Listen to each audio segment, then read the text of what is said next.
Discuss with the sense organ, discuss with the ear. Ear is called statoacoustic organ, and this is an organ for the hearing and balance. This is divisible into the three parts: the external ear, middle ear, or inner ear. External ear consists of the pinna, middle ear consists of the malleus, incus, or steps, and inner ear having the cochlea. Look over here, this is the outer ear. They have a pinna और ये external auditory canal, यहाँ पे inner ear है और middle ear थोड़ा सा part है. External ear जो होता है वो पिन्ना होता है, और पिन्ना जो होता है ईयर लोब, इसके ईयर लोब्स होते हैं, नीचे वाले ईयर लोब्स कहते हैं, और ऑडिटरी मीएटस होता है, उसको हम ईयर कैनाल बोलते हैं. At the opening of ear canal the here is seen, क्योंकि टिम्फेनिक मेम्ब्रेन पे देखेंगे तो बाहरी के साइड पे आपको हेयर नज़र आएंगे और अंदर के साइड पे आपको म्यूकस और स्किन नज़र आएगा. So ear canal consist of ceruminous gland, जिससे वैक्स सिक्रीट होता है, सेरुमेन सिक्रीट होता है, और ये पैथोजन को किल करने के लिए इम्पॉर्टेंट होता है. पैथोजन को किल करेगा, राइट. ये पैथोजन को किल करेगा, राइट. तो ये सारी चीज़ होता है. Ear canal end into the tympanic membrane, ये टिम्फेनिक मेम्ब्रेन है, यहाँ पे ये ऊपर मतलब एंड होगा. And this is a semi transparent membrane cover by the thin layer of skin on the outer surface of the mucous membrane on the inside. Mucous membrane अंदर के साइड होगा. मिडिल ईयर में देखेंगे यहाँ पे तो they consist of the tympanic cavity और ear ossicles. Tympanic cavity is a air fitted space that is separated the external ear और inner ear. And auditory tube जो होता है that is called Eustachian tube, and they connect the middle ear to the pharynx, and it maintain the equal pressure on the either side of the eardrum. तो ये पूरा का पूरा जो है equal pressure maintain करता है. जो भी हम साउंड को सुनेंगे वो हर हिस्सों में दोनों कान में बराबर मात्रा में जाए. Middle ear is concerned with the ear ossicles that is called malleus, incus और steps. ये तीन बोन होते हैं, आपस में कनेक्टेड रहते हैं. जैसे ही साउंड आएगा तो ये वाइब्रेट होना शुरू करेंगे. आप देख पा रहे हैं this is a Méliès, this one is a incus, और ये स्टेप्स नीचे वाला स्टेप्स है. और ये सबसे छोटी बोन जो होती है S for steps, S for smallest, सबसे छोटी बोन होती है हमारे बॉडी की. इनर ईयर में देखेंगे तो बोनी लेवरिंथ और बोन मेम्ब्रेनर लेवरिंथ होते हैं. Bony labyrinth is a cavity, they are filled with the perilymph, क्योंकि तीन लेयर होते हैं इनर लेयर में. पीएमटी से वीएमटी से याद कर सकते हैं. That is called scala vestibuli, scala media और स्केला टिम्फेनाई.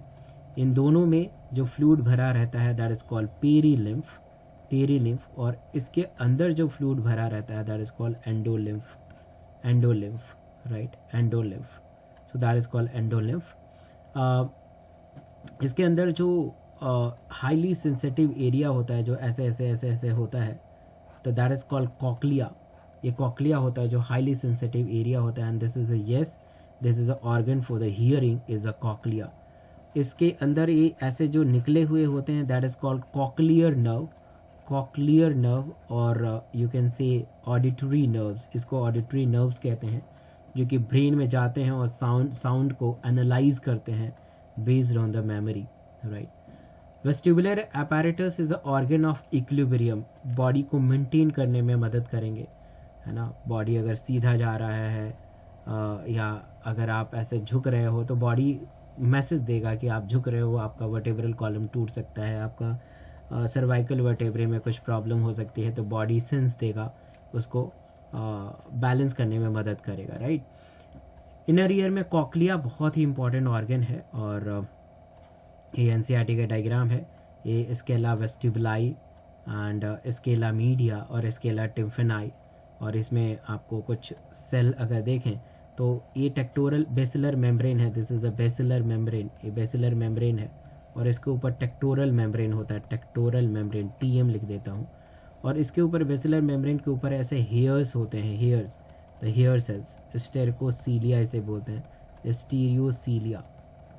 तो जैसे टेक्टोरल मेम्ब्रेन के ऊपर टच होगा तो stereocilia they generate the action potential, AP, action potential, and this action potential goes through the cochlear nerve, and this cochlear nerve is goes into the auditory area of the brain, और auditory area of the brain जो होगा वो based on the memory sound को analyse कर लेगा कि आपने जो सामने वाला व्यक्ति है वो क्या बोल रहा है. तो this is how the mechanism of the hearing is going on. So it is a coil structure having the three canal, the scala vestibuli, scala media and scala tympani, and scala media and tympani is separated by the basilar membrane, और इनके बीच में ऐसा fluid होता है. Cochlea is a organ for the hearing, and organ of Corti resting, और जो मैंने अभी बताया है आपको देख रहे हैं टेक्टोरल मेम्ब्रेन और ऑर्गन ऑफ कोटाई यहाँ पे होता है, और टच होता है टेक्टोरल मेम्ब्रेन से, और इमेज यहाँ मतलब कि यहाँ से साउंड जाता है. कुछ और भी वेस्टिबुलर अपैरेटस होते हैं. Vestibular apparatus is basically important for the equilibrium. They are basically important for the maintaining the body posture.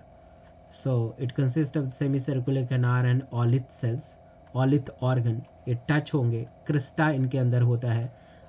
जैसे मान लीजिए सेमी सर्कुलर कैनाल है, and Crysta it touch on the receptor और द मेम्ब्रेन. वहाँ से image जाएगा, मतलब image नहीं, वहाँ से वाइब्रेशन जाएगा और बॉडी को बिल्कुल इक्विलिब्रियम स्टेट में मेंटेन करने में मदद मिलेगी. जैसे आप कहीं सीधा जा रहे हैं या झुक रहे हैं या कैसे भी कर रहे हैं, वो ये सारी चीज़ मेंटेन करने में मदद करता है. Equilibrium and posture of the body is maintain by the Crysta macula. Crystal and macula, कभी कभी क्वेश्चन आते हैं कि विच स्पेसिफिक सेल के बारे में पूछते हैं कि कौन से स्पेसिफिक सेल्स हैं या ऑर्गन हैं जो कि हमारे बॉडी के पोस्चर को मेंटेन करते हैं. तो Crysta and macula are the specific receptor which contain the sensory hair cells, and they are responsible for the equilibrium and posture of the body. So this is important. अब है कि हम सुनते कैसे हैं. पिन्ना जो होता है हर डायरेक्शन से वो क्या करता है कि आवाज़ को लेता है. They collect the sound vibration in all direction. The wave through the ear canal reaches the tympanic membrane. Tympanic membrane में वाइब्रेशन आएगा, फिर वाइब्रेशन से सीधा ईयर ऑसिकल्स रिसीव कर लेंगे, मेलस, इनकस और स्टेप्स, और ये वाइब्रेशन ओवल विंडो के द्वारा सीधा पेरिलिम्फ में जाएगा. वेस्टिबुलर कैनाल में जाएगा. वेस्टिबुलर कैनाल में जो वाइब्रेशन है सीधा स्केला मीडिया और फिर बेसिलर मेम्ब्रेन, और उससे टेक्टोरल मेम्ब्रेन टच होने लगेगा सेंसरी सेल्स के ऊपर, हेयर सेल के ऊपर, और हेयर सेल्स के अंदर से एक्शन पोटेंशियल जनरेट होगा, और ये एक्शन पोटेंशियल ऑडिटरी नर्व के through auditory centre of brain में जाएगा, और वहाँ पे जो है वहाँ पे साउंड को एनालाइज किया जाएगा कि आपने सुना क्या है.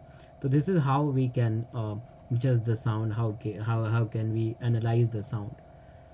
अगर आप महाराष्ट्र स्टेट से हैं और आपके सिबलिंग्स, बहन भाई महाराष्ट्र में रहते हैं और वो महाराष्ट्र बोर्ड की तैयारी कर रहे हैं, तो अनअकैडमी के ऊपर पहली बार महाराष्ट्र से रिलेटेड, महाराष्ट्र स्टेट बोर्ड से रिलेटेड कोर्सेज हैं.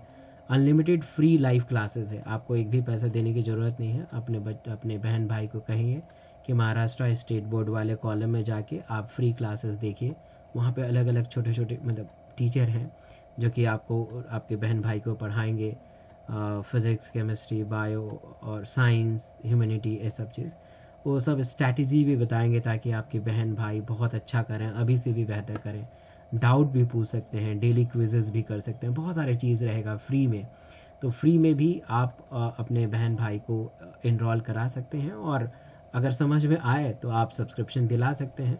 और जब भी आप सब्सक्रिप्शन दिलाएंगे उनको, तो एक ही code, that is called doctor SK Singh, ये कोड लगा सकते हैं ताकि उनको बहुत ज़्यादा फ़ायदा मिल सके, ये डिस्काउंट मिल सके 10% का, और बेहतर से बेहतर कर सकें.